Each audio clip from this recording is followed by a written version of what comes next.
Como descrever, como explicar o amor que vai de leste a oeste e nunca mais vai terminar. Tu me conheces bem, sabes como eu sou, não há como me esconder de ti, sempre sabes onde estou. É de coração tudo que eu disser, num hino de louvor a Jesus de Nazaré. Se as palavras não mostrarem como é grande a minha gratidão. Mesmo assim, Senhor, recebe o meu louvor, é de coração.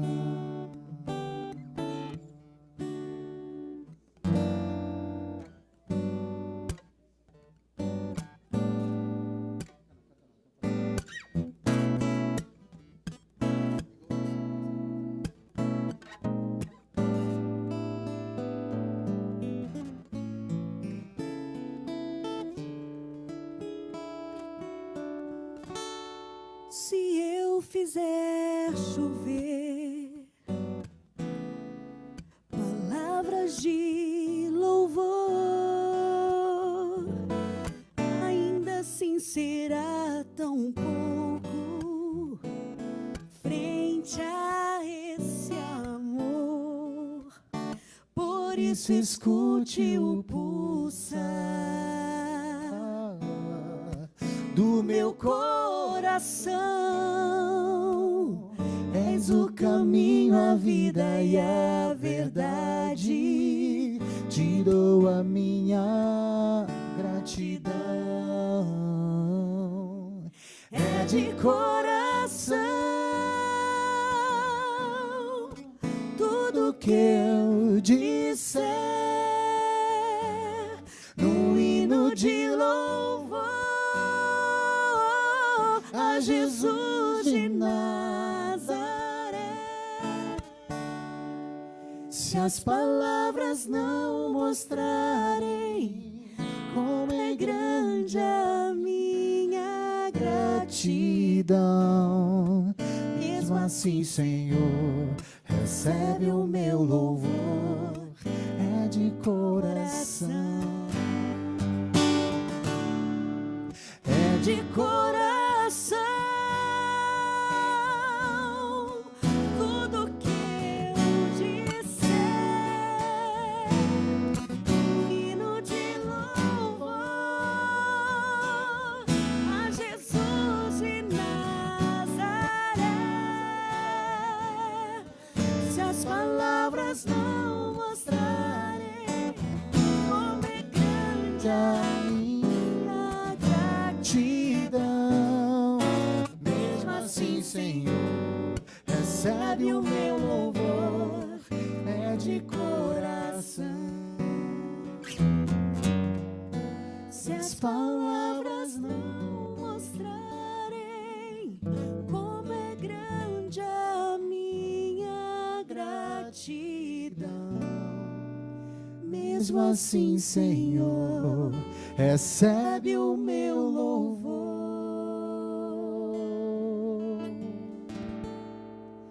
é de coração.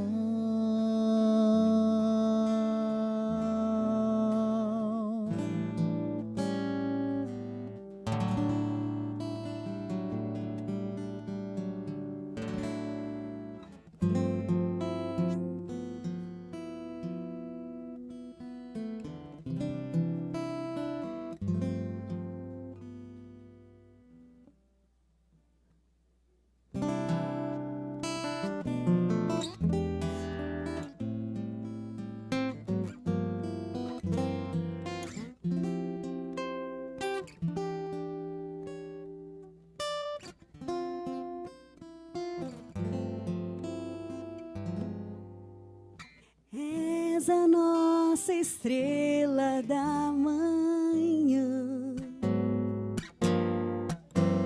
Cordeiro Santo que nos trouxe a paz.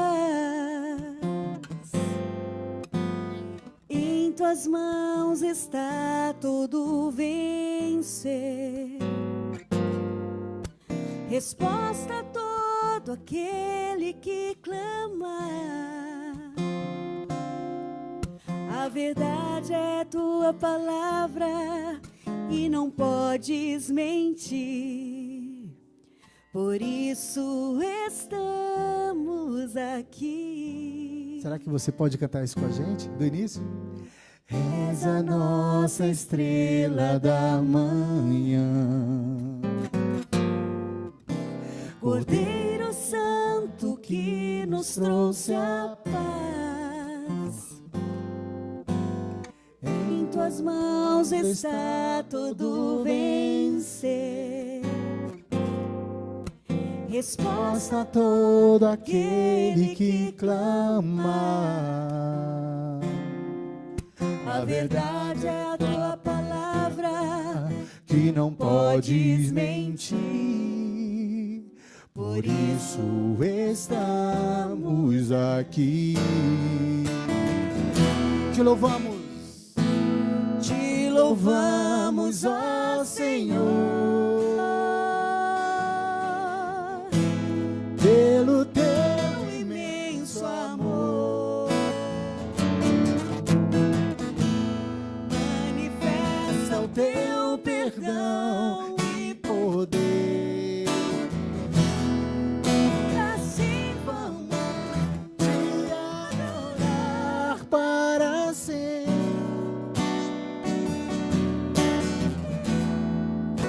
Para sempre, ó meu Deus. Te louvamos, ó Senhor, pelo teu imenso amor. Manifesta o teu perdão e poder. E assim vamos te adorar para sempre.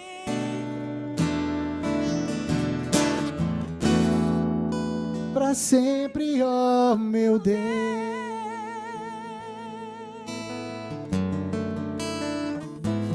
Sim, ó.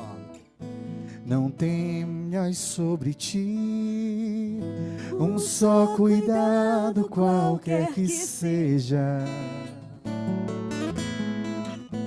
Pois somente um seria muito para ti. ti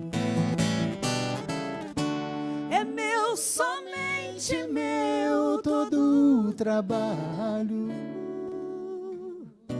e o teu trabalho é descansar em mim.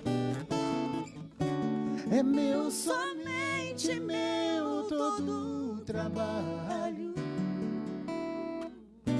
E o teu trabalho é descansar.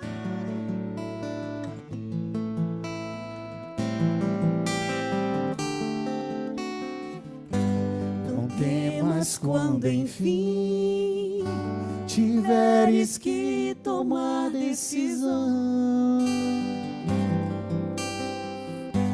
Entrega tudo a mim, Confia de todo o coração. É meu, somente meu todo o trabalho. e o teu Trabalho é descansar. É meu, somente meu todo o trabalho. E o teu trabalho é descansar em mim. É meu, somente meu todo o trabalho. e o teu trabalho é descansar em mim. É meu, somente meu todo o trabalho.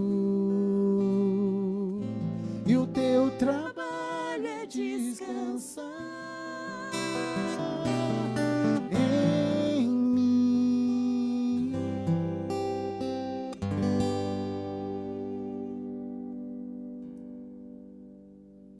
Essa canção aqui é um dos meus filhos. Eu tenho 3 filhos homens, Emir Júnior, Abner e Nicolas. E essa canção acabou sendo um filho porque, pela misericórdia de Deus, ele me permitiu a inspiração e me permitiu ali a graça de compor alguma coisa em letras. Isso, para mim, não são momentos muito comuns, mas Deus me permitiu, acho que devido às experiências que a gente vive, eu compus essa canção que expressa os momentos em que eu convivi na vida e tenho vivido. Desses momentos, muitos momentos de solidão, em que a gente se sente só. Momentos de tristezas, que a gente também se sente triste. Momentos até de dor. E esses atributos são todos atributos que o mundo nos dá, né? E embora a gente saiba que a gente vai viver a incorruptibilidade do nosso corpo com Cristo no céu, a gente nessa terra está sempre prontos a viver essas situações. E é sobre isso que essa canção fala. Acho que a Nathalie não conhece, assim. Opa, tá vivo? Não sei se você já cantou alguma vez? Não? Assim, ó. Acho que eu tirei o cabo.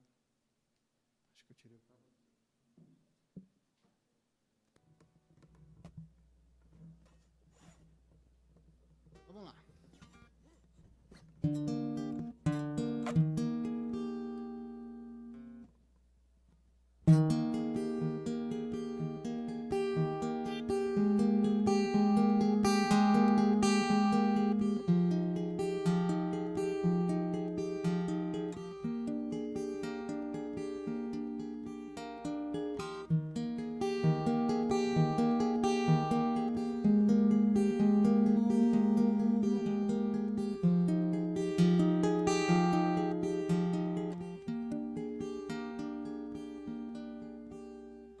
Há momentos em que pensas não ter forças para vencer. Solidão, tristeza e dor são coisas que a vida traz. Mas aí tão perto de ti há um Deus que tudo pode. É a graça abundante revelada a nós. Jesus quer transformar os teus momentos em vitórias e alegrias sem iguais. Jesus garante a paz no sofrimento, socorro certo e perto. Só nele encontrará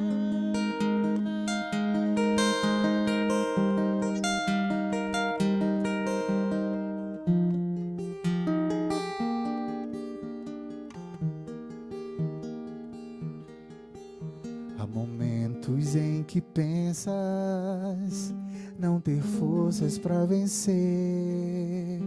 Solidão, tristeza e dor são coisas que a vida traz. Mas aí tão perto de ti há um Deus que tudo pode. É a graça abundante revelada a nós. Jesus quer transformar os teus momentos em vitórias e alegrias sem iguais. Jesus garante a paz no sofrimento, socorro certo e perto nele encontrarás. Jesus quer transformar os teus momentos em vitórias e alegrias sem iguais. Jesus garante a paz no sofrimento, socorro certo e perto. Só nele encontrará.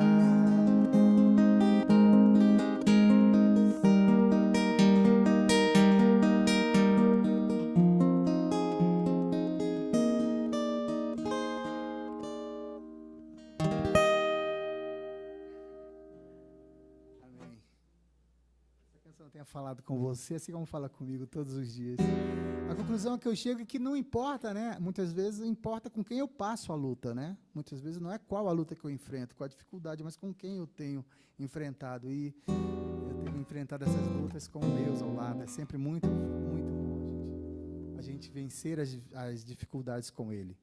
Essa próxima canção fala sobre o amor. E essa acabou virando uma oração também para os dias atuais, que por se multiplicar, a Bíblia fala que por multiplicar a iniquidade no mundo, o amor de muitos esfriaria. Então, a nossa oração é que a gente consiga transmitir o amor de Deus através da nossa própria vida. Muito mais do que a nossa canção, mas também, não só através da nossa canção, mas também só vivendo.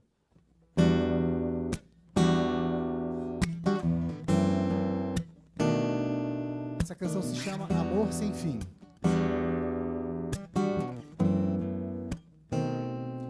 Eu quero teu amor para entender que as flores nunca vão nascer sem que exista uma semente para oferecer sua própria vida em troca por amor.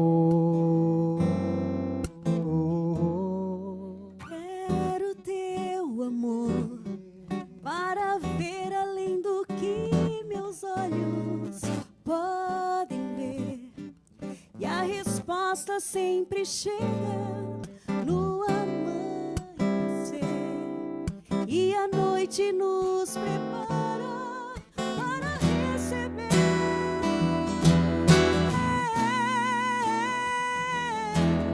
Meu amor, Jesus, que a nenhum outro amor eu posso comparar.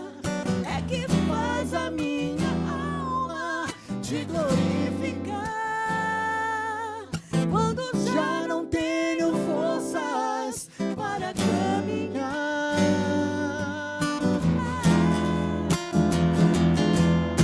esse amor sem fim vai comigo a qualquer lugar que eu possa estar, Me guardando, me livrando, me fazendo amar.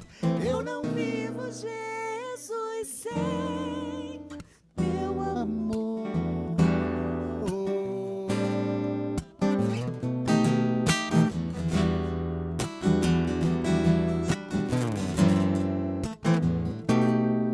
Eu quero teu amor, vai. Para entender Que as flores nunca vão nascer sem que exista uma semente para para oferecer sua própria vida em troca por amor. Quero teu amor para ver além do que meus olhos podem ver. E a resposta sempre chega no amanhecer. E a noite nos prepara para receber.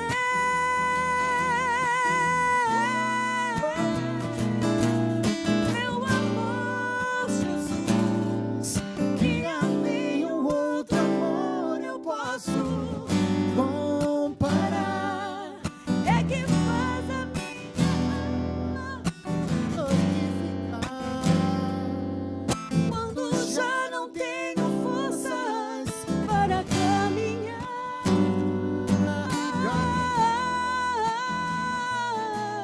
E esse amor sem fim vai comigo a qualquer lugar que eu possa estar, me guardando, me livrando, me fazendo amar. eu não vivo, Jesus, sem teu amor.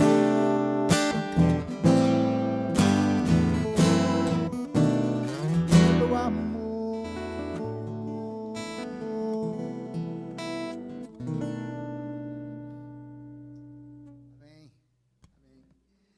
Próxima canção se chama Presente da Vida. Talvez, depois da salvação, seja o melhor presente de todos.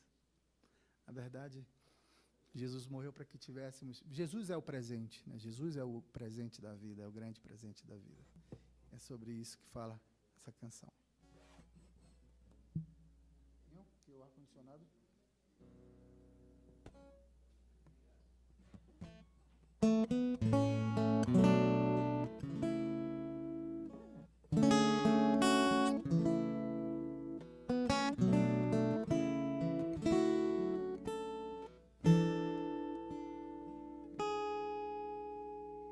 Antes que eu fosse a ti, vieste a mim. Sabias o meu nome até. Muito antes de eu orar, viestes pra me dar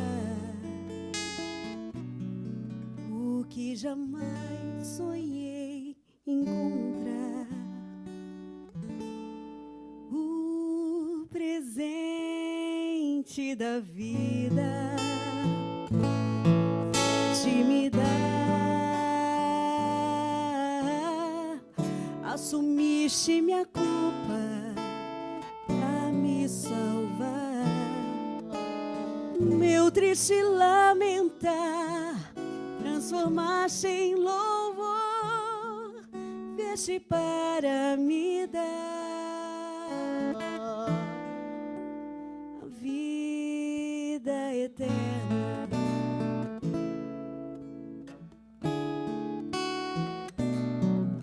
Bem mais que a tua mão de bênçãos, preciso é de ti pra viver. Abrindo o coração, convido-te a entrar.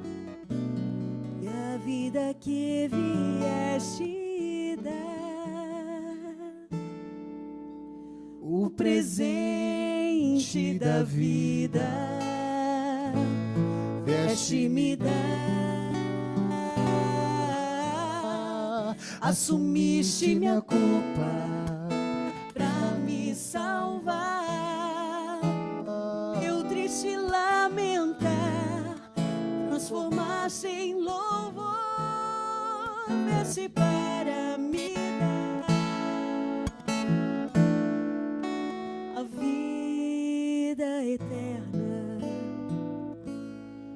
As dores que eu tentei esconder, trouxeste o presente do meu viver. O presente da vida vieste me dar. Assumiste minha culpa pra me salvar. Meu triste lamentar transformaste em louvor. Vieste para me dar a vida eterna.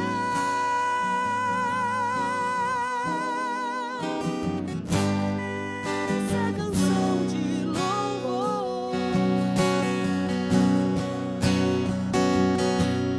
tanto ao presenteador da vida eterna.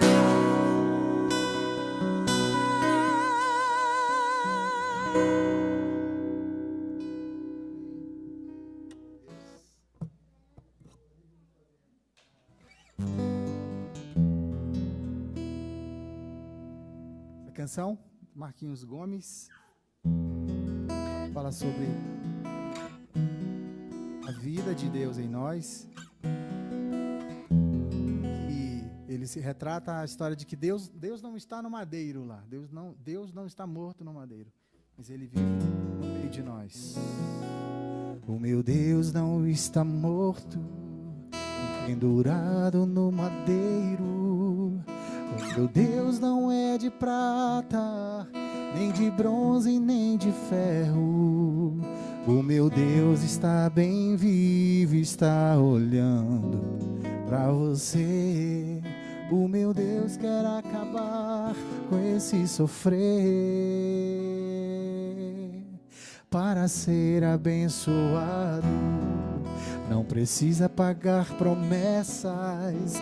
Jesus Cristo já morreu por nós e a vitória já é certa. Não se ilude com essa vida, o caminho é Jesus. Levante agora e toma a tua cruz. Jesus é o Rei da Glória. Ele é o único que pode te dar vitória. Jesus é o Rei da Glória. É o único que pode te dar vitória. Para ser abençoado. Para ser abençoado, não precisa pagar promessas. Jesus Cristo já morreu por nós, a vitória já é certa. Não se ilude com essa vida, o caminho é Jesus. Levante agora e toma a tua cruz. Jesus é o Rei da Glória.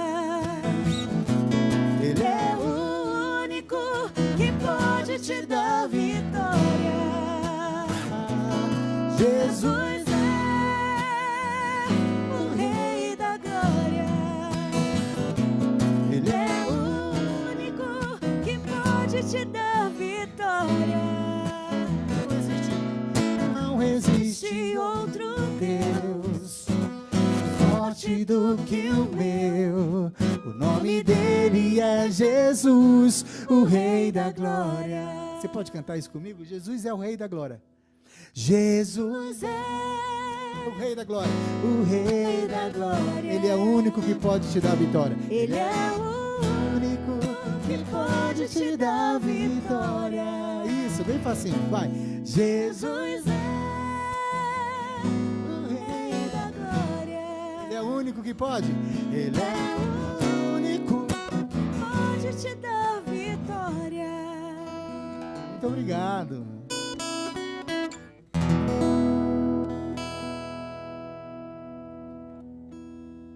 Só de ouvir tua voz, de sentir teu amor, só de pronunciar o teu nome,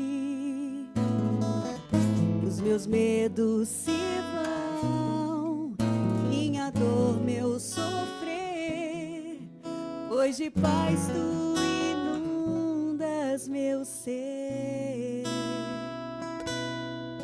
Só de ouvir tua voz, de sentir teu amor, só de pronunciar o teu nome, os meus medos se vão, minha dor, meu sofrer, pois de paz tu inundas meu ser.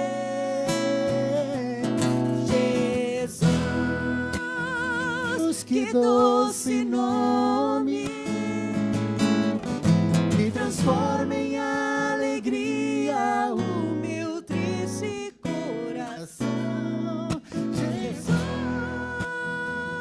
só o teu nome é capaz de dar ao homem salvação.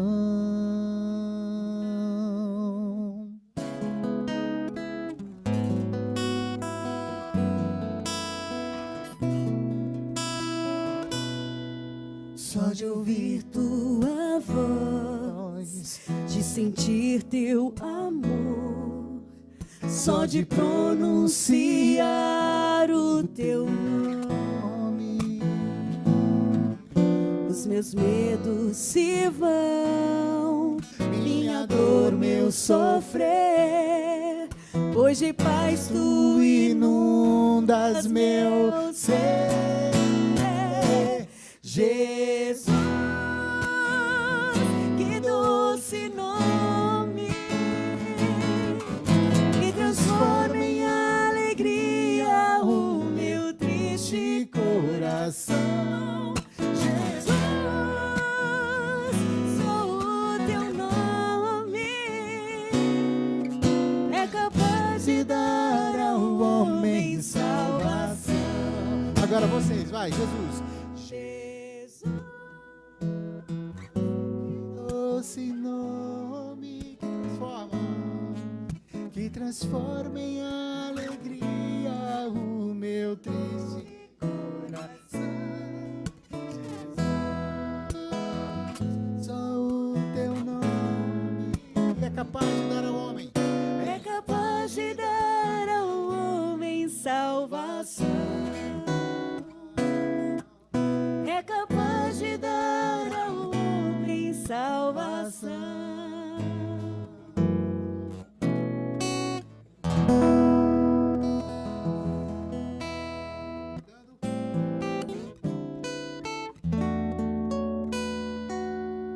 essa paz que sinto em minha alma não é porque tudo me vai bem.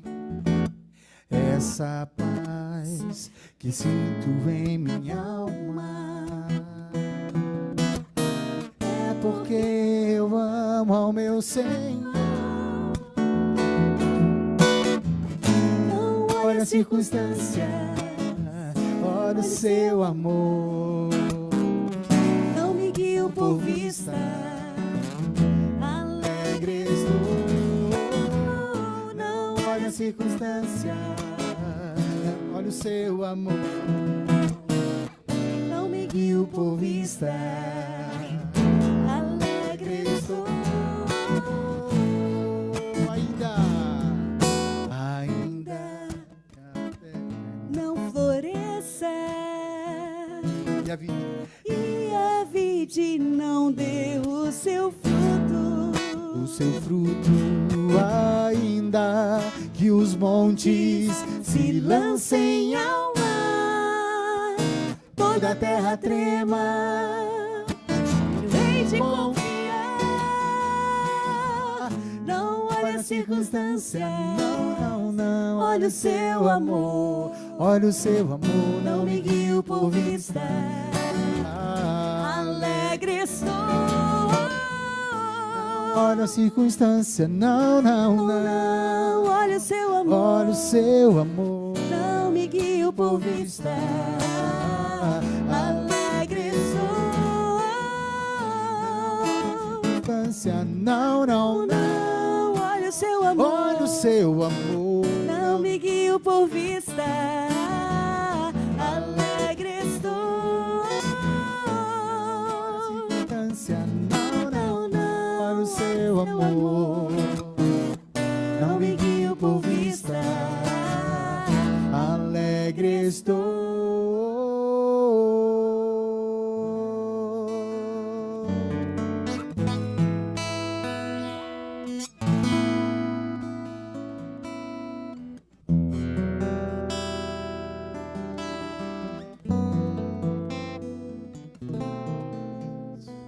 Eu sei que foi pago um alto preço para que contigo eu fosse um meu irmão. Quando Jesus derramou a sua vida, ele pensava em ti. ele pensava em mim, pensava em nós e nos via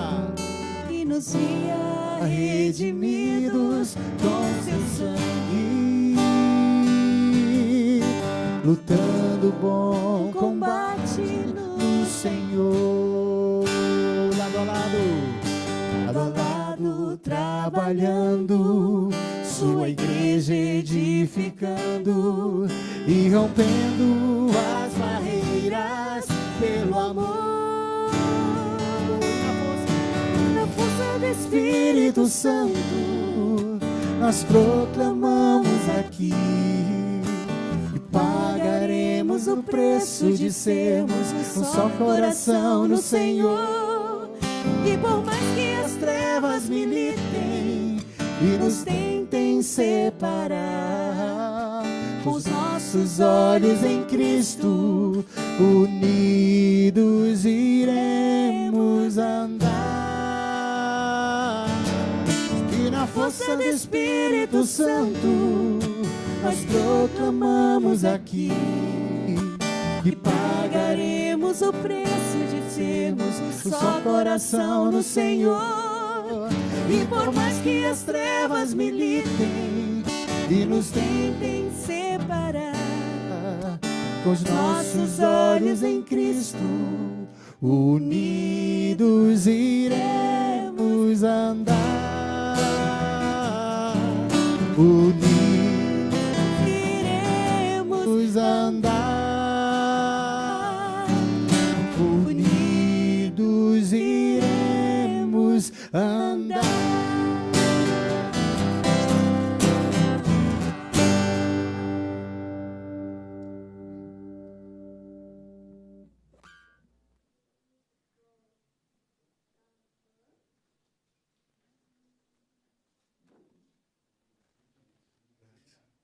Boa noite a todos vocês que estão aqui conosco. Boa noite também àqueles que estão participando conosco à distância por meio da transmissão desse momento especial que a capelania do Instituto Presbiteriano Mackenzie está promovendo dentro da perspectiva do Setembro Amarelo de valorização da vida, que é certamente uma causa comum a todos nós. O tema de hoje é sobre escolher a vida, como cultivar força para viver. E como não poderia deixar de ser da perspectiva da capelania e da chancelaria do Mackenzie, nós entendemos que a força para viver decorre daquele que concede a vida. E por isso, eu gostaria de me basear num texto da Palavra de Deus que se encontra no Evangelho de Mateus e que nós vamos ler nessa ocasião para basear a nossa fala. Gostaria que aqueles que eventualmente puderem acessar a Escritura Sagrada o façam, senão aqueles que não estiverem com esse acesso possam participar conosco dessa leitura, acompanhando aquilo que vai ser lido. E há um texto muito bonito que se encontra em Mateus capítulo 11, a partir do verso 28 a 30. É um convite talvez o mais sublime convite do ponto de vista existencial e de força para viver que o nosso Senhor Jesus Cristo faz. Ele diz assim: vinde a mim, todos os que estáis cansados e sobrecarregados, e eu vos aliviarei. Tomai sobre vós o meu jugo e aprendei de mim, porque sou manso e humilde de coração, e achareis descanso para a vossa alma, porque o meu jugo é suave e o meu fardo é leve. Primeira característica desse texto é que ele é um convite universal. Veja, ele diz, todos os que estáis cansados e sobrecarregados. Ele não categoriza, ele não diz quem são aqueles que estão cansados e sobrecarregados, ele assume que todos, em algum momento, estarão cansados e sobrecarregados. E é um fato. Eu não conheço nenhuma pessoa que está aqui nesse auditório, nem aqueles que certamente estarão participando conosco, que possam dizer assim, em nenhum momento da minha vida eu me senti cansado de viver, quase desistindo de viver, sem força para viver, não estando sobrecarregado pelos muitos dissabores que a vida, todos nós sabemos, traz consigo. Nenhum de nós, seja uma pessoa religiosa ou não, seja uma pessoa presbiteriana ou não, seja uma pessoa que acredita na Escritura Sagrada de Deus ou não. Jesus assume que existe uma sobrecarga existencial sobre o ser humano e assume que essa sobrecarga traz cansaço. Então, a universalidade desse texto é o que nos permite, mesmo a partir de um referencial confessional, assumindo a nossa identidade como instituição que nós cremos ser Deus o doador da vida e o sustentador da vida, dizer que, independentemente disso, esse texto serviria em qualquer contexto para qualquer pessoa, porque qualquer pessoa poderia ser enquadrado nele como alguém que está cansado e sobrecarregado e, assim, precisaria de um alívio. O segundo aspecto que eu acho muito interessante, dentro dessa perspectiva de cultivar essa força para viver, é o convite em si. Observe que Jesus diz, vinde a mim. É um convite. Ele não disse a essa pessoa que precisa vir, ela está mais próxima ou ela está mais longe dele. Qualquer pessoa precisa ir a ele. E ele faz um convite. É porque aqui eu estou ouvindo muito bem, eu não sei se está muito alto para vocês. Não? Tá. Está baixo na transmissão? Então, talvez precise aumentar o ganho aí na transmissão, porque, para mim, eu estou ouvindo muito alto, inclusive, aqui do lado de cá. Para mim, talvez aqui. Bom, enfim. Então, quando ele diz, vinde a mim, ele está supondo, ou pressupondo, ou assumindo, vamos colocar assim melhor, que todo aquele precisa ir a ele. Ele faz um convite. Ele não faz uma imposição, mas ele faz um convite. Vinde a mim. E esse convite não é um convite direcionado a outro, é um convite direcionado a si mesmo. Alguns já disseram que a grande diferença de Jesus Cristo, se ele fosse ser categorizado apenas como um mestre de religião e outros tantos, é que todos os mestres de qualquer religião, inclusive da religião cristã, como os apóstolos, por exemplo, eles são aqueles que indicam para alguém, dizendo, vá até alguém, que ele eventualmente terá esse ensino ou essa solução. Por exemplo, os profetas no Antigo Testamento, eles diziam assim, o Messias e a esperança do Messias virá, e apontavam para o Messias. Os apóstolos do Novo Testamento apontavam para Jesus, que havia já vindo e com quem eles tinham convivido, mas agora tinha sido ressuscitado, e diziam assim, o Senhor disse, sempre apontando para o outro. Jesus é o único que aponta para si mesmo. Ele aponta para si mesmo e ele explica por que ele assume que ele é o centro da expectativa de alívio que ele mesmo diz que todos precisam ter. Ele diz assim, porque eu sou manso e humilde de coração. Essas duas palavras juntas, elas dão o sentido de uma estabilidade emocional, de caráter, que está muito além do que o coração humano pode chegar.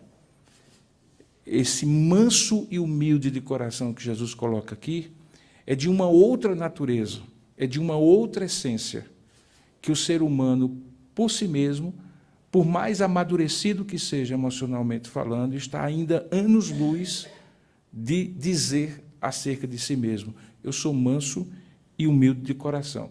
E, novamente, eu acho que isso é uma constatação muito clara. Por exemplo, nenhum de nós teria coragem de dizer àquelas pessoas que mais nos conhecem, não aqueles que nos veem de vez em quando, não aqueles que eventualmente sabem da nossa existência, mas aquelas pessoas que convivem dentro da nossa casa, dizer assim, olha, eu sou manso e humilde de coração. Porque possivelmente alguém, seja o cônjuge, o filho, o pai, o irmão, diria assim, não é bem assim. Você pode ter até um temperamento bom, mas se julgar na essência manso e humilde de coração, menos. Então, mesmo que essa pessoa seja muito emocionalmente muito amadurecida, ela jamais chegará a dizer isso. Jesus diz, vinde a mim, e não aponta para outro, e dar a razão. A razão dele é porque eu sou manso e humilde de coração. E essa mansidão e humilde de coração, ela extrapola a capacidade humana de ser. Jesus está falando, em outras palavras, de um caráter que é um caráter absolutamente divino que se fez carne e habitou entre nós. Ele chama para si.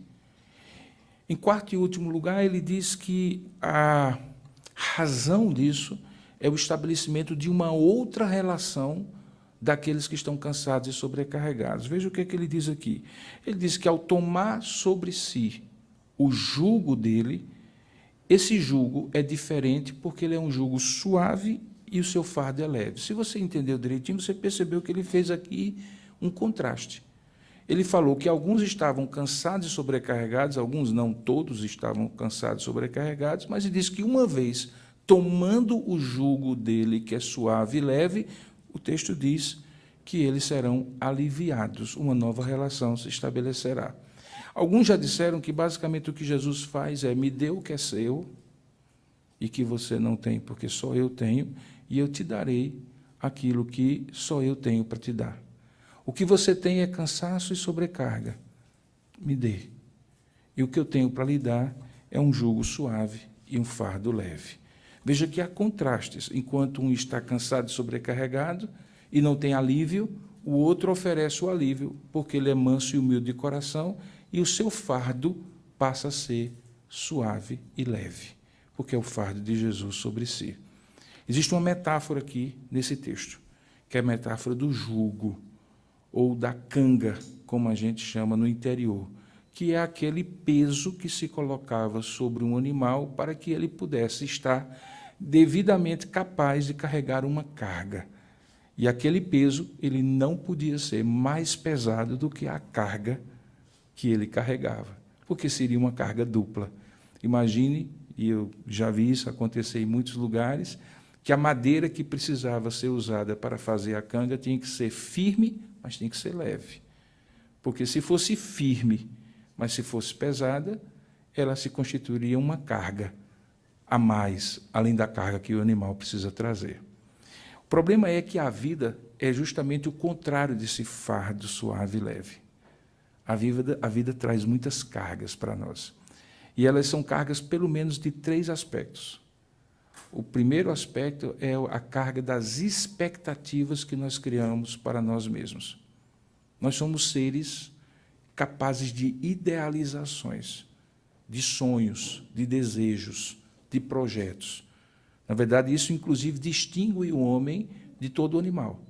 Nenhum animal acorda de manhã e diz assim: eu acho que hoje meu dia vai ser maravilhoso e eu quero alcançar isso, aquilo ou aquilo outro. Quem faz isso é ser humano.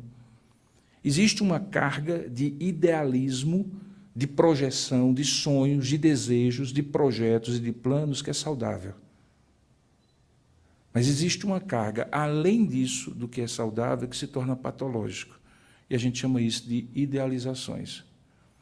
Muitas dessas idealizações, elas nascem com as nossas primeiras relações. E nascem com aquele projeto que muitas vezes é muito costumeiro de acontecer. É que os pais transferem seus objetivos frustrados sobre os filhos, criando neles a expectativa de que eles sejam não apenas bons o suficientes para eles, mas também para cumprir as idealizações de seus pais. Então, as expectativas que nós criamos para nós mesmos, elas podem ter um nível de saúde e, ultrapassando esse nível, chegar a um nível de doença. É muito comum que, quando nós somos jovens, crianças, adolescentes, a gente tenha sonhos e objetivos.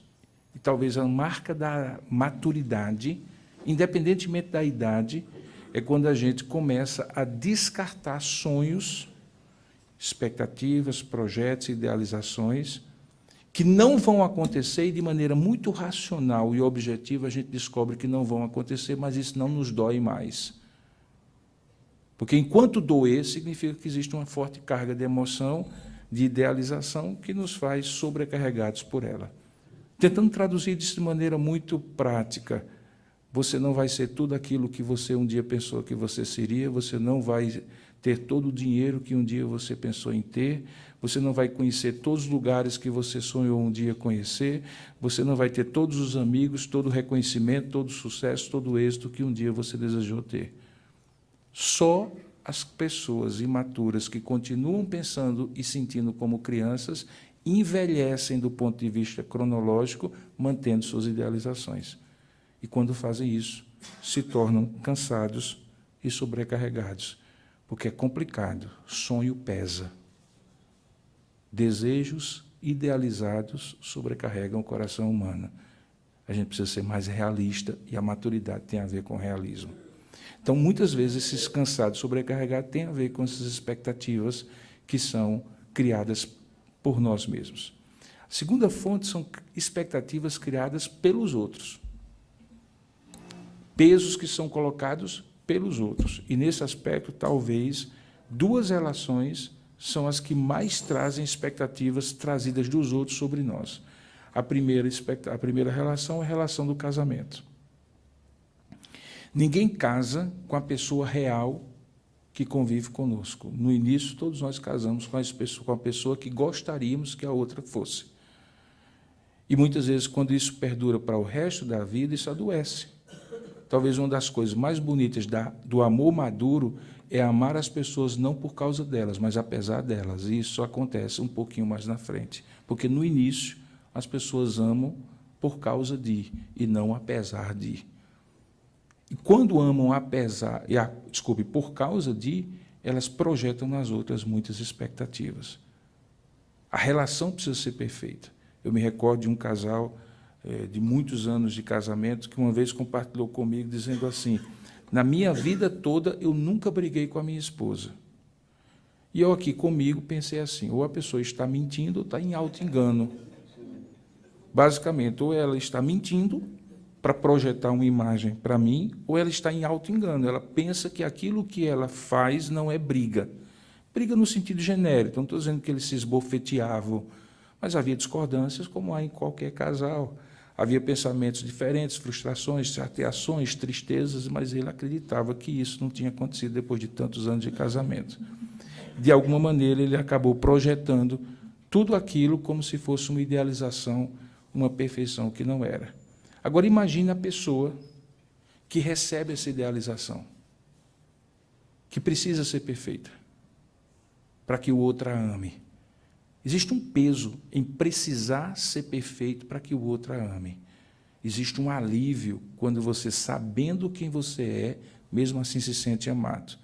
É nesse sentido que o amor de Deus é incondicional. Não é que Deus não tem expectativas. É que Ele não atrela, Ele não condiciona o amor dEle a você merecer o amor dEle.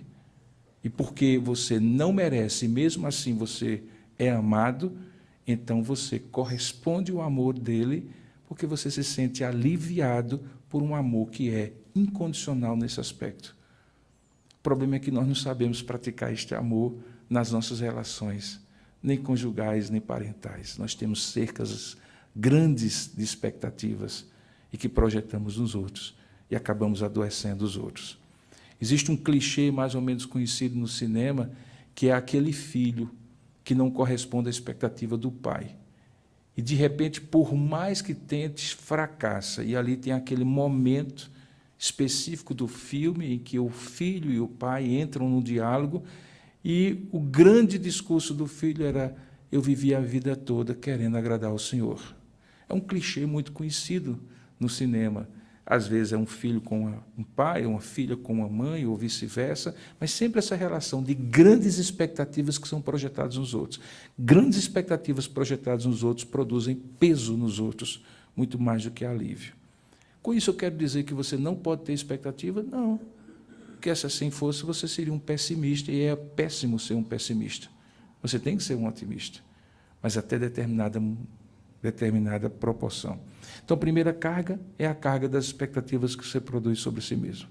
A segunda carga é a expectativa que os outros projetam sobre você e que você acaba meio que, na viagem, recebendo carga dos outros e acumulando malas e malas que não são suas e tendo que carregá-las. Mas há um terceiro e último aspecto nessa questão dos cansados e sobrecarregados, que é muito comum, é que a vida por si mesma ela se torna cada vez mais cansativa e sobrecarregada. Se você fizesse um estudo longitudinal, tipo de pesquisa que se faz em ciências sociais, psicologia e ciências sociais aplicadas, ao longo da vida de alguém que viveu em épocas diferentes, por exemplo, nesses últimos 40 anos, você veria como hoje, independentemente das pessoas, a vida traz mais cansaço e sobrecarga do que há 40 anos atrás. Vou dar um exemplo para você entender o que eu estou querendo dizer. essa coisa aqui que você tem nas mãos. Se você, e não precisa dizer assim, meio que não deixe transparecer, porque senão descubra a sua idade. Mas, assim, se você recordar que, pouco tempo atrás, você tinha um telefone com fio em casa, e que as pessoas telefonavam para você, e se você não estivesse em casa, alguém anotava o recado, e no final do dia, passava para você. E dependendo da hora, porque naquela época as pessoas costumavam não telefonar para as outras à noite, para respeitar o sono, só no dia seguinte você retornava a ligação. Hoje você está aqui, enquanto eu estava falando com vocês, talvez um mais observador percebeu que meu celular tremeu, e essa pessoa que ligou para mim, o que mandou a mensagem, ela tem a expectativa de que, em plena palestra, eu pare e responda para ela. E se eu não fizer assim que eu terminar a palestra, ela vai achar que eu estou sendo desrespeitoso com ela. O que é que eu fiz, ou o que é que essa pessoa fez, de expectativas próprias ou colocadas sobre o outro, que faz que a vida minha e a dela seja cansativa e sobrecarregada? Nada, mas a tecnologia fez. E não fui eu que criei a tecnologia. Ela é boa? É, mas ela traz carga e sobrecarga. Você lembra de uma época em que era mais simples, por exemplo, aqueles que convivem no contexto eclesiástico, fazer eventos para os adolescentes e jovens da igreja? Eu me recordo que, quando eu era adolescente e jovem, a gente ia fazer um acampamento. A única coisa que a gente precisava dizer: vai ter acampamento final de semana tal. E todo mundo fazia. Hoje você vai fazer um evento como esse, o jovem diz assim: tem ar-condicionado? Como é que vai ser a comida? Como é que eu vou? Como é que vai ser a programação? Quem é que vai cantar? Quem é que vai falar? E assim por diante. O que é que aconteceu? Nesse caso, não foi a tecnologia. O que aconteceu foi um outro tipo de demanda típica da sociedade de consumo, em que você só valoriza as coisas se você entender que elas são excepcionais e que valem o preço do seu tempo, que é a moeda mais cara que existe no mundo, muito mais do que a libra esterlina, muito mais do que o euro, muito mais do que o dólar, porque ninguém está disposto a perder tempo com coisa que não tenha valor. Então, na cabeça da pessoa de uma sociedade consumista, ela diz assim: não vai valer a pena, porque não vai ter o conforto que eu tenho em casa, não vai ter a comida que eventualmente eu gostaria de ter, o investimento financeiro às vezes não é tanto, mas o investimento em tempo é muito grande. Então, seja a tecnologia, seja o próprio contexto da cultura, de uma cultura consumista e assim por diante, faz aqui o peso esteja sobre nós. Então, expectativas pessoais, expectativas que os outros projetam sobre nós, e mudanças que aconteceram com o decorrer da nossa vida, fazem com que hoje a vida seja muito mais carregada e cansativa do que tempos atrás. O que é que acarreta disso? Acarreta uma espécie de cansaço sistemático. Você pode estar descansado do ponto de vista físico, mas a sua mente está extenuada. Porque os estímulos que são postos e as demandas que você se coloca, que os outros colocam sobre você, ou que, eventualmente, a vida coloca, faz com que você não descanse. No celular tem modo silencioso, você não. Recentemente, eu estava conversando com uma pessoa que disse que o problema dela é o seguinte: depois de determinado horário da noite, ela literalmente desliga o celular, porque ela não consegue deixar, mesmo em espera, e em algum momento ela colocar em ativo, sem ser em modo avião, e ela ver alguma coisa ali e ela não sentir na obrigação de responder imediatamente. Então, ela desliga aquilo ali porque, em tese, na cabeça dela, ela consegue descansar melhor. Então, existe um cansaço hoje sistêmico, queridos. O nível de resiliência, de capacidade de renovação da mente humana hoje, das emoções humanas hoje, é muito reduzido, porque nós estamos sobrecarregados de demandas que cansam e sobrecarregam. Muitas vezes mais do que no passado. Diante disso, como é, e isso eu estou só descrevendo o fenômeno e apontando as possíveis causas, dentre outras muitas, e aí poderia haver um repertório muito maior, como você cultivar uma força para viver. Eu estava numa reunião agora no João Calvino e vim ajudado por uma pessoa no carrinho, para não perder tempo e atrasar ainda mais a palestra, e a pessoa estava comentando comigo e me veio à mente um comentário em resposta ao que ela havia dito, de um versículo da Bíblia que eu acho maravilhoso, que diz que as misericórdias do Senhor se renovam a cada manhã. Elas não têm fim e elas são a razão de não sermos consumidos. E eu gosto muito da ideia de misericórdia como um crédito. Cada manhã eu acordo com um saldo devedor diante de Deus. Deus vem lá, paga o saldo devedor e ainda acredita um valor suficiente, que é o que a gente chama de justiça passiva e justiça ativa do ponto de vista teológico, mas do ponto de vista emocional é como se Deus dissesse assim, depois dessa noite, você ainda está cansado e sobrecarregado, eu vou aliviar você e ainda vou dar força para um dia a mais para viver. E ele faz isso também do ponto de vista emocional, existencial, não apenas do ponto de vista espiritual da relação com ele. E ele diz que faz isso a cada manhã. Então, existe um a cada manhã que é um segredo, que já está em vários lugares na Bíblia, que está presente em vários lugares da vida, e que é um antídoto melhor para a ansiedade, para a depressão, para uma série de fobias e manias, distúrbios de humor que hoje assolam a sociedade. Viver a vida como se ela tivesse a duração do único dia que você está vivo, que é o dia de hoje. O dia de hoje é o que você tem. Você já não tem mais o passado, porque já passou. Não tem como voltar atrás na maioria das coisas. E você não tem certeza que terá o dia de amanhã. Mas a gente vive, ora no passado, voltado para mágoas e coisas que ficaram e que marcaram, ora para o futuro, vertido na forma de ansiedades e de coisas que nós ainda estamos preocupados. E a palavra por si mesmo já explica-se. Preocupados, ocupados antecipadamente com aquilo que ainda nem aconteceu. Pensando nisso, ter uma perspectiva de vida diária, assumindo que a cada dia Deus dá não apenas o pão nosso de cada dia, mas dá a misericórdia nossa de cada dia, acreditando em nós e para nós, a fim de que o devedor do cansaço e da sobrecarga seja pago, e ainda dando força para viver, é um dos antídotos de como cultivar, ou é um dos itens, um dos critérios de como cultivar uma força para viver. Cultive a cada dia. Não tente acumular. E aqui eu faço uma menção ao que muitos aqui conhecem, que é o fato do maná do deserto, que era dado a cada dia. E no dia antes do dia do descanso, era dado duplicado para que ninguém quebrasse. Que por descrença, por desconfiança, por ansiedade, ou por qualquer outro motivo, alguém resolveu acumular de um dia para o outro aquele maná. E disse que o maná estragou e não prestou para o consumo. Por quê? Porque tem coisas que Deus dá a cada dia. Uma delas é força para viver. A força para viver é dada por Deus a cada dia.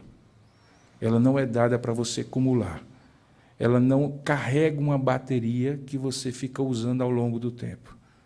Então, uma das formas de você cultivar a força para viver é, cada vez mais, assuma, do ponto de vista mental, de pensamento focado nisso, do ponto de vista emocional, volitivo, da sua agenda e de uma série de outras coisas, que você só tem um dia, que é o dia de hoje. A gente chama isso de atualização. Você está no dia atual. E isso renova sua força para viver.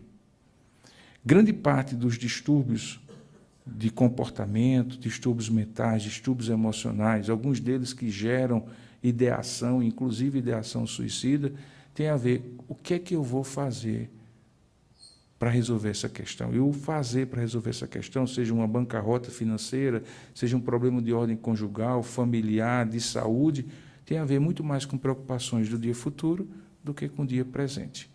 Porque nesse aspecto é muito simples.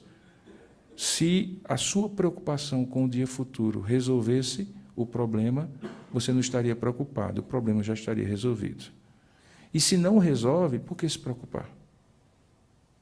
Então, em certo momento, você precisa mudar o esquema mental e dizer assim, não, é no dia de hoje que eu tenho que focar a minha atenção. Esse é um elemento que dá força para viver. E diga-se de passagem, eu estou usando critérios e premissas bíblicas, cristãs, escriturísticas, mas como eu falei para você, há pessoas que mesmo não tendo essa perspectiva transcendental, espiritual, quando elas aplicam esse princípio, elas são beneficiadas. Assim como uma pessoa, sendo crente ou não crente, presbiteriana ou não presbiteriana, se ela tem bons hábitos, ela é beneficiada por esses bons hábitos. Porque existem certos princípios que não têm a ver com a religiosidade de alguém, tem a ver com princípios da criação. Os princípios da criação, como, por exemplo, de você ser uma pessoa que doa mais do que retém. É um princípio da criação, que depois vai se traduzir em você oferecer a Deus as suas primícias, do ponto de vista religioso, por entender que foi Deus que lhe deu. Mas qualquer pessoa generosa é beneficiada pela sua generosidade, tanto quanto uma pessoa que é generosa do ponto de vista religioso. Porque esse é um princípio da criação, um princípio criacional. Então, o primeiro ponto é esse. Como cultivar? Cultive o dia. Cultive a força para viver no dia. Porque a misericórdia de Deus é que se renova a cada dia e existem processos que acontecem, começam e terminam no dia. Primeira objeção a isso. O senhor está dizendo, então, que eu não tenho como planejar, que eu não devo planejar, que eu não devo projetar a minha vida? Não. Eu estou dizendo que você não deve tentar vivê-la antecipadamente. Há uma diferença entre planejar e tentar viver aquele planejamento antecipadamente. Claro que nós temos que fazer planos. A Bíblia diz que o homem pode fazer planos. E o sentido desse poder é duplo. Ele tanto pode porque Deus deu a capacidade para ele fazer, como ele também pode porque Deus permite que ele faça. Mas qual é o resumo disso? Mas a resposta certa dos lábios vem do Senhor. Ou seja, a concretização não depende de você, o planejar sim.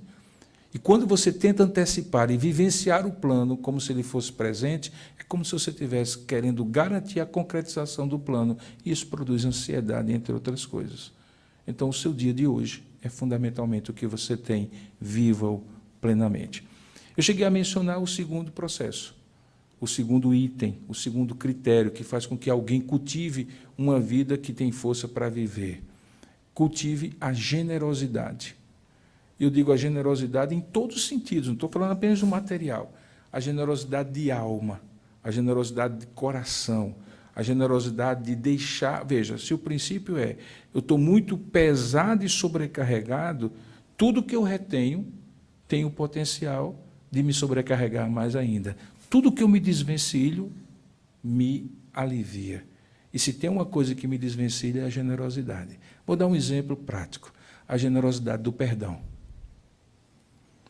O perdão tem um caráter de generosidade. O perdão tem uma característica de generosidade. Você decide, do ponto existencial, tirar aquela mágoa e aquela pessoa de dentro de você porque ela lhe sobrecarrega e deixá-la ir, junto com a mágoa que ela produziu em você.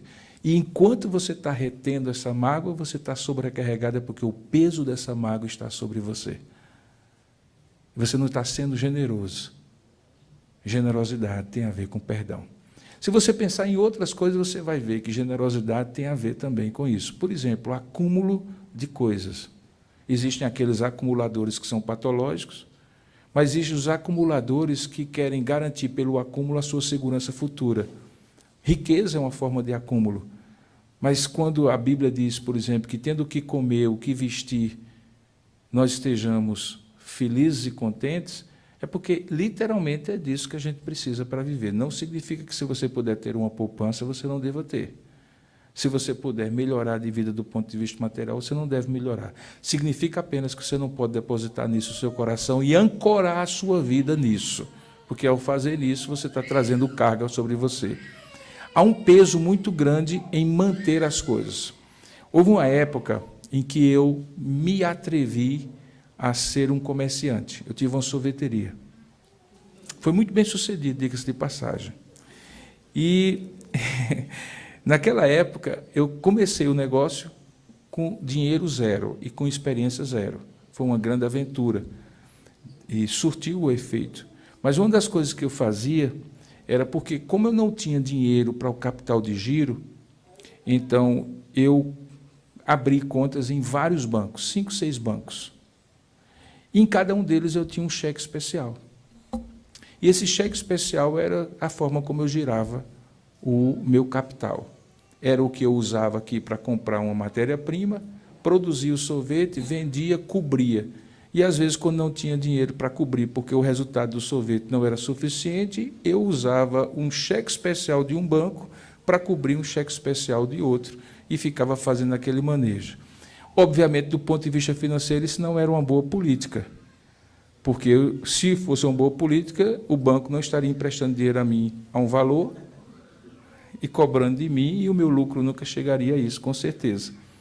Mas o que era mais cansativo, eu vou dizer o que era ter que fazer a gestão de 5, 6 contas, bancos, todos os dias, e fazendo a consolidação do saldo ou do devedor de cada uma dessas contas. A gente tem que ter a generosidade de reduzir as cargas e os processos que a gente traz sobre nós. Hoje você teria 5, 6 contas? Faz sentido ter 5, 6 contas? Eu diria que talvez hoje não faça sentido nem você ter uma conta formal. Alguém poderia fechar a porta, por gentileza? Talvez o que precisaria hoje é você ter apenas uma conta de um banco virtual, para nem precisar ir no banco. A gente traz para nós alguns pesos de gestão da vida que são absolutamente descartáveis, e a gente tem que ter a generosidade de deixar ir. Há pessoas, por exemplo, que vivem relacionamentos que poderiam ser e nunca usufruem do relacionamento que agora têm. Assim, e assim por diante. Tenha a generosidade de deixar ir. Tenha a generosidade de deixar ir. Se eu tivesse, deixe ir. Deixe ir a lembrança, a possibilidade, a mágoa, a crise. Deixe ir. Livre-se disso.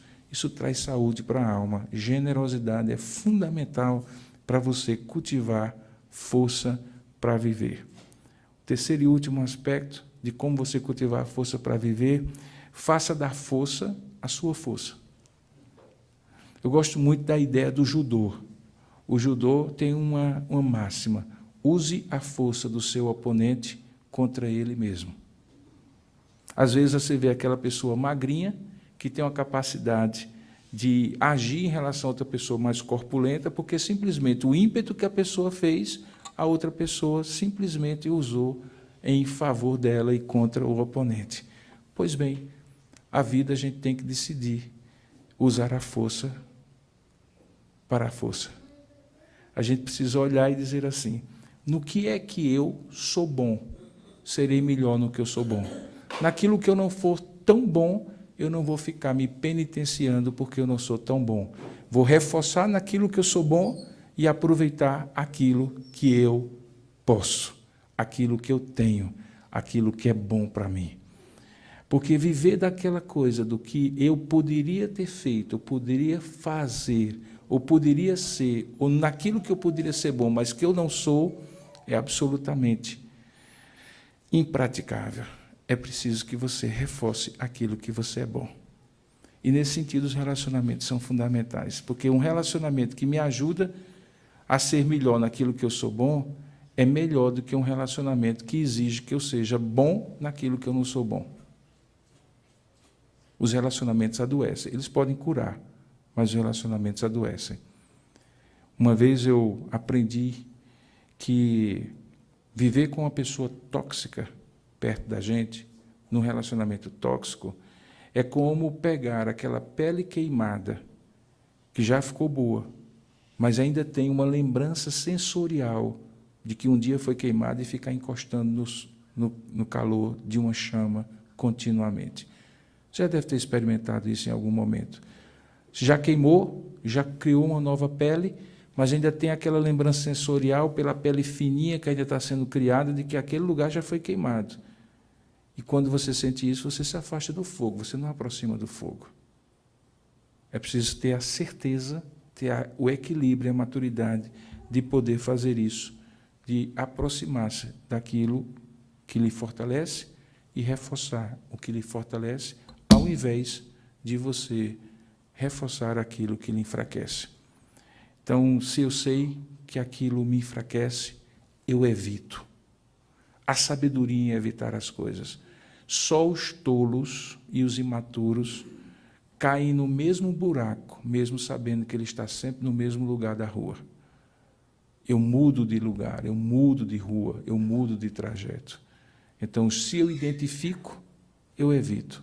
Se eu não tenho a capacidade de identificar, eu caio. Isso me enfraquece.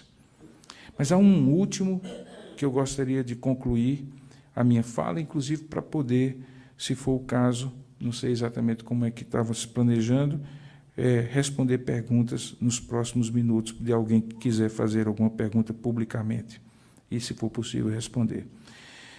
No texto que nós acabamos de colocar, diz assim, numa frase: achareis descanso para a vossa alma. Esse descanso não é uma inação, não é deitar na rede e deixar o tempo passar. Esse descanso é alívio, alívio das dores, alívio do peso.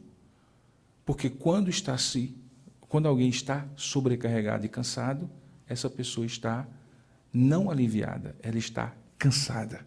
O alívio é quando o cansaço é retirado. Mas é uma coisa interessante: achareis descanso para a vossa alma. E a ideia de alma aqui não é a ideia de uma pessoa que apenas não tem o corpo, uma alma, uma parte imaterial. A alma aqui é vida. A ideia de alma aqui é: e achareis descanso para a vossa vida. E é exatamente esse o tema que nós tratamos: força para viver. Como cultivar força para a vida? Ele diz: você acha descanso, alívio para o peso e sobrecarga quando você pratica esses exercícios de força para viver. Por que isso é fundamental e importante, e como você pode fazer disso uma grande bênção na sua vida? É quando você tem um olhar muito cuidadoso sobre si mesmo. Eu uso essa última expressão para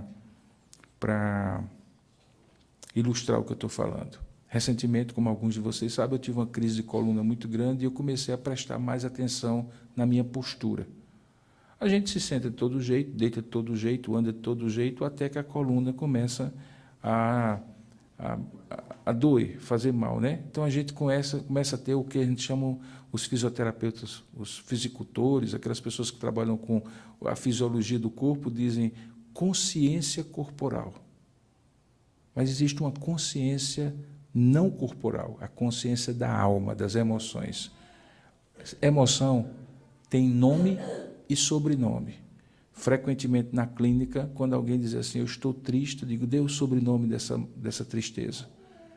Porque todas as tristezas não têm o mesmo sobrenome. Você pode estar triste porque está frustrado, triste porque está com raiva, triste porque foi decepcionado, triste porque está magoado, triste por isso, por aquilo. Dê um sobrenome para a sua emoção.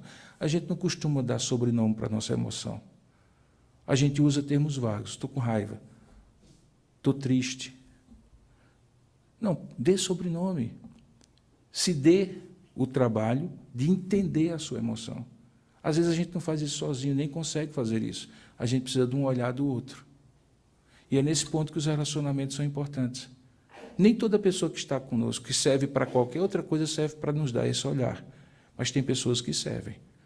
Não tem uma única pessoa nesse auditório que não encontre uma pessoa que sirva de espelho para ela. Um amigo sincero, uma pessoa que a conhece e que a ajude a dar sobrenome para as suas emoções.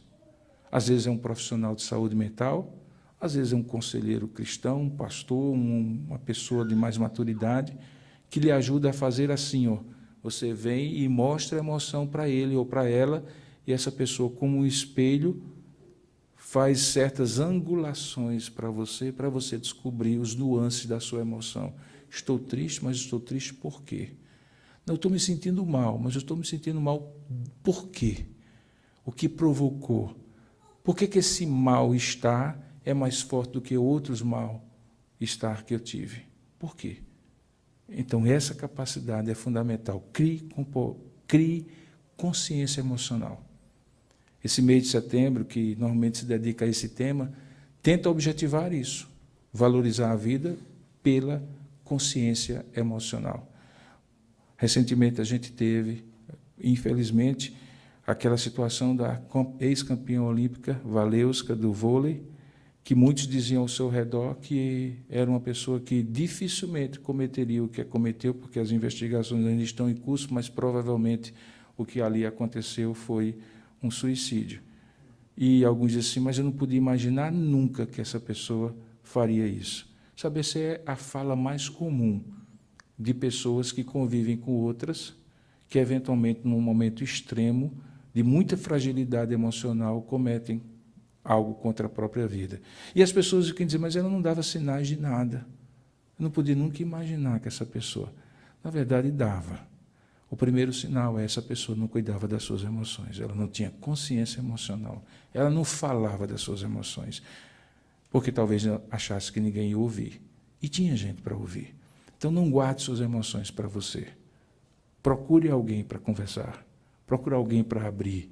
Se essa pessoa for de sua confiança, teste o grau de maturidade e de capacidade dessa pessoa a acolher suas emoções.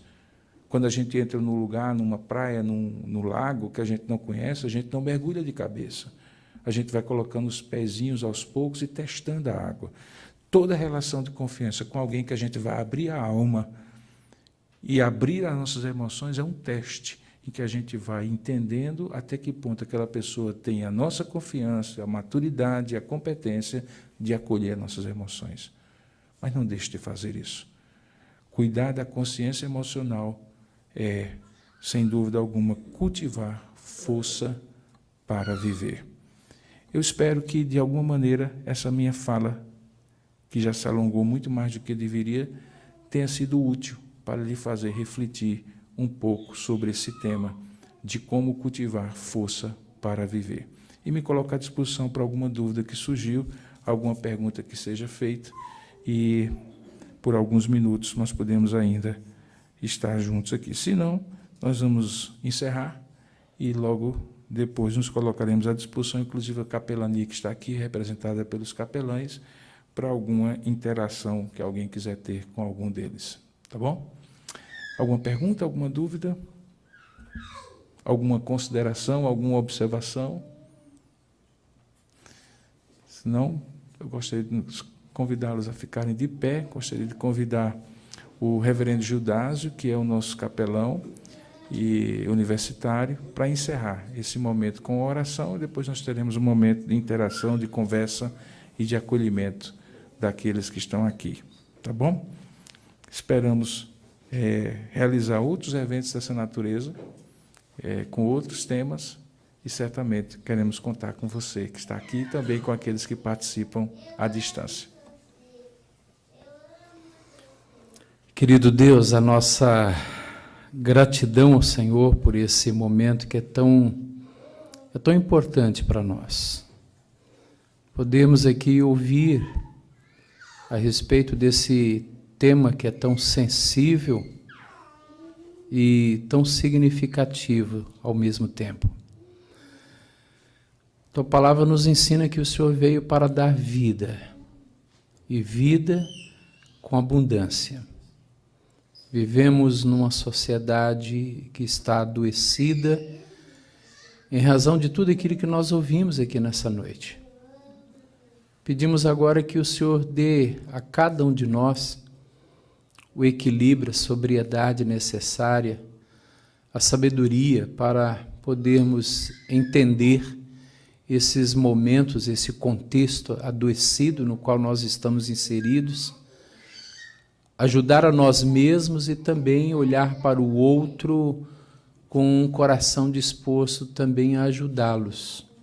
Por isso, Pai, a nossa oração nesse final de palestra é colocar o nosso coração nas Tuas mãos, pedindo que o Senhor esteja, portanto, nos auxiliando a lidar com as nossas crises, lidar com as nossas angústias e também ter um olhar para o outro e assim ajudá-lo também em suas lutas, em suas aflições.